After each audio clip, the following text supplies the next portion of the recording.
Good morning. Today we are here to read geography. The first chapter of geography is resources and development. Inside this chapter, we read resources, types of resources, natural resources and human resources, development of resources, sustainable development, resources planning strategy of India, and land resources of India. So let's start. The first is resources, मतलब संसाधन. Everything around us which we use to fulfill our needs are called resources. मतलब जितनी भी वस्तुएं हमारे चारों तरफ मौजूद हैं जिनका इस्तेमाल हम अपने रोजमर्रा के कार्यों में करते हैं उनको हम रिसोर्सेज कहते हैं.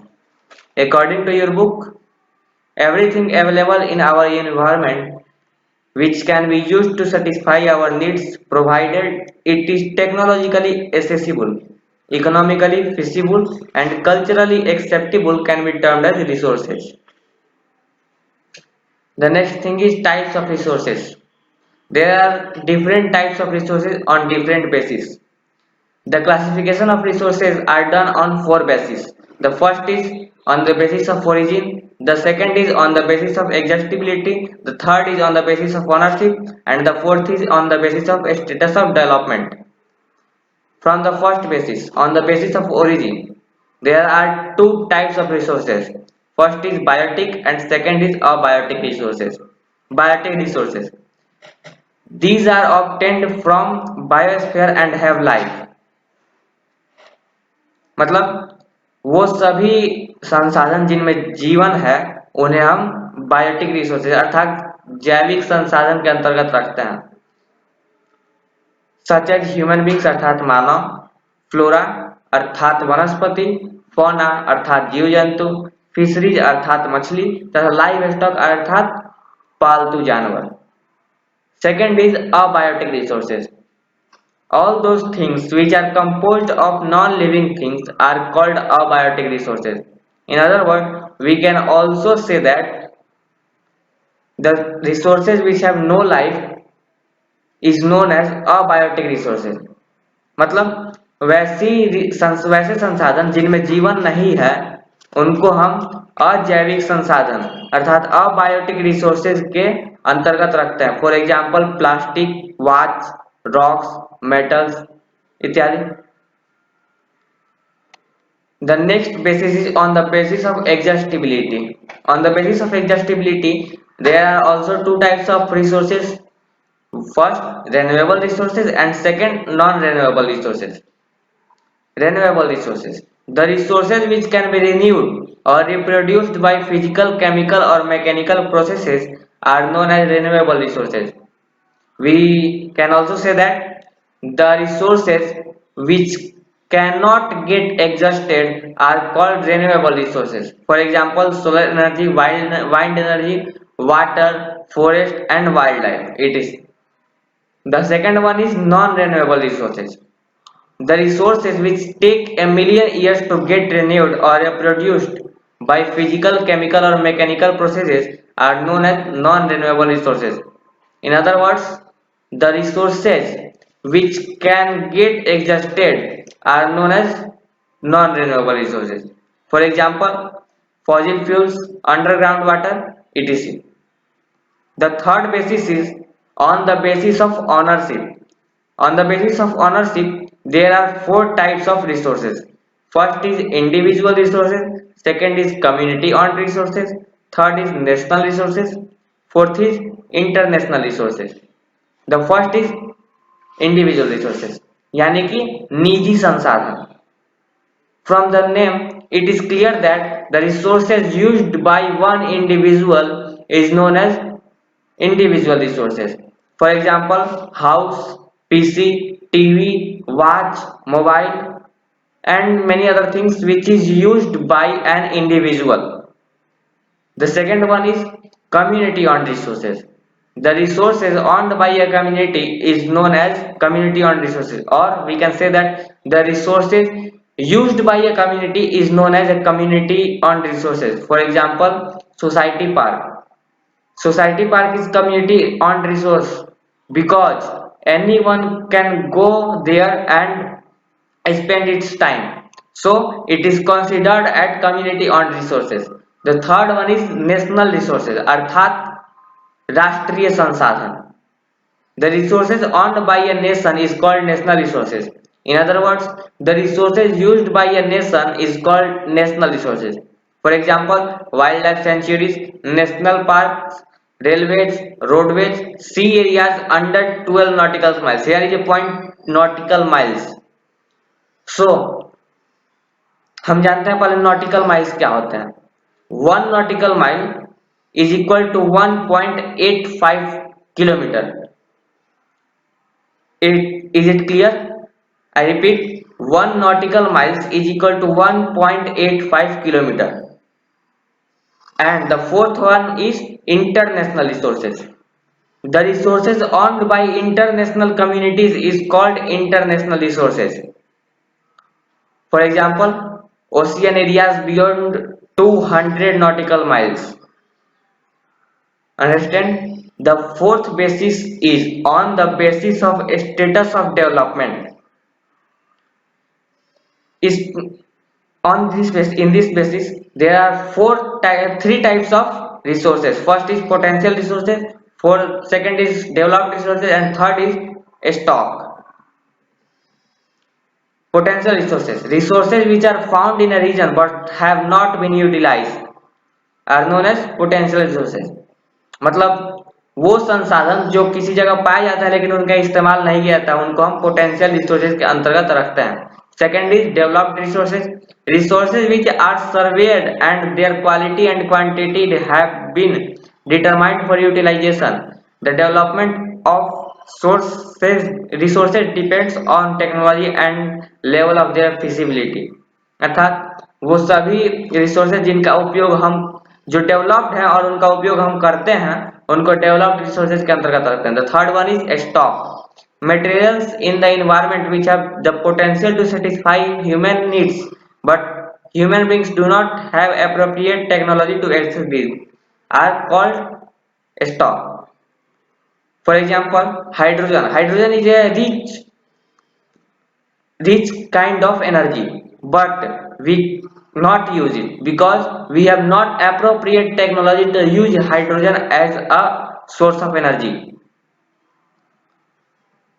The next is here a flow chart to show classification of resources. Classification of resources. Here resources are classified into two types: natural resources means from nature and human resources means from human. There are two types of natural resources: renewable resources and non-renewable resources, which we have studied before. The two types of human resources are structure and institution, quantity and quality. When we go to the next, here is development of resources. Why development of resources necessary?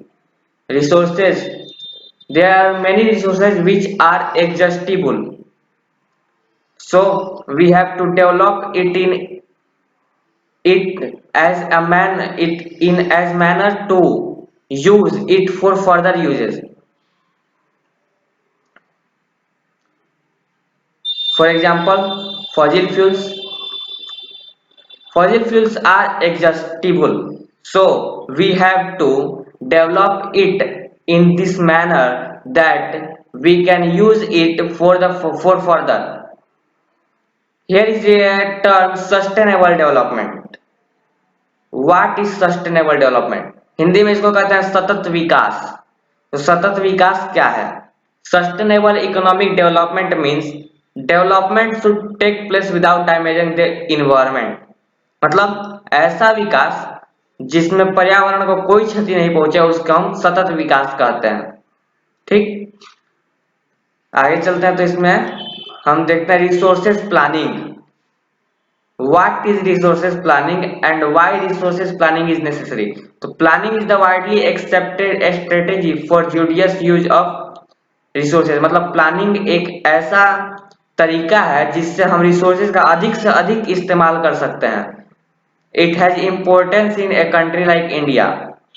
इसका भारत जैसे देश में बहुत ही महत्व है। विच है enormous diversity in the availability of resources, मतलब यहाँ जहाँ पे संसाधनों के अवेलेबिलिटी में विभिन्नता है। कैसे विभिन्नता है, तो यहाँ पे दो एग्जाम्पल दिए हुए हैं। पहला एग्जाम्पल अरुणाचल प्रदेश का और दूसरा राजस्थान का। Arunachal Pradesh has abundance of water resources but lacks in infrastructural development. In case of Rajasthan, the state of Rajasthan is very well endowed with solar and wind energy but lacks in water resources. So, what happens when resources planning is not done? Can Arunachal Pradesh only live on water, or Rajasthan can only grow up with the use of solar and wind energy? No. So for the complete development of the states, we have to do resources planning. So here is the process of resources planning. There are three steps in resources planning. First is identification and inventory of resources across the regions of the country. मतलब संसाधनों की विभिन्न स्थानों पर पुष्टि करना। दूसरा, evolving a planning structure endowed with appropriate technology, skill and institutional setup for implementing resources development plans, मतलब एक विधिवत रूप से एक प्लान को बनाना। और तीसरा है matching the resources development plans with overall national development plans. This is the final step. इसमें हम रिसोर्सेज को मिलाते हैं, जहां पे जिस रिसोर्स की कमी है वहां उसे उपलब्ध कराते हैं। यह था हमारा रिसोर्सेज प्लानिंग का प्रोसेस। आगे चलते हैं तो resources planning in India. India has made concerted effort for achieving the goals of resources planning right from the 5-year plan launched after independence। मतलब आजादी के बाद से ही हमने रिसोर्सेज प्लानिंग करना शुरू कर दिया था। उसके लिए हमने 5-year प्लान भी लॉन्च किया था, जिसका नाम इसके पहले प्लानिंग कमीशन था। But when our prime minister Narendra Modi come, it renamed it to Niti Aayog. The features of Niti Aayog are: the head of planning commission is Prime Minister of India, यानी कि planning commission यानी नीति आयोग का जो मुखिया होता है वह भारत का प्रधानमंत्री होता है। Second is the changing of prime minister does not affect running of planning commission, यानी नीति आयोग के चलने में प्राइम मिनिस्टर के बदलने से कोई प्रभाव नहीं पड़ता। Third is a goal is decided at the start of 5-year planning and try to fulfil it at the end of 5 year। मतलब एक लक्ष्य निर्धारित हो जाता है आयोग के शुरू होने से पहले, और आयोग के खत्म होने तक ऐसा कोशिश किया था कि हम उस लक्ष्य को प्राप्त कर लें। Fourth is 5-year planning is not design to fulfil the small goals. अगर छोटे लक्ष्यों को पूरा करने के लिए 5-year प्लानिंग को नहीं बनाया गया है। इनके लिए 1-year प्लान और 3-year प्लान बनाए जाते हैं। आज के लिए बस इतना ही। अगला इसके आगे अगले वीडियो में।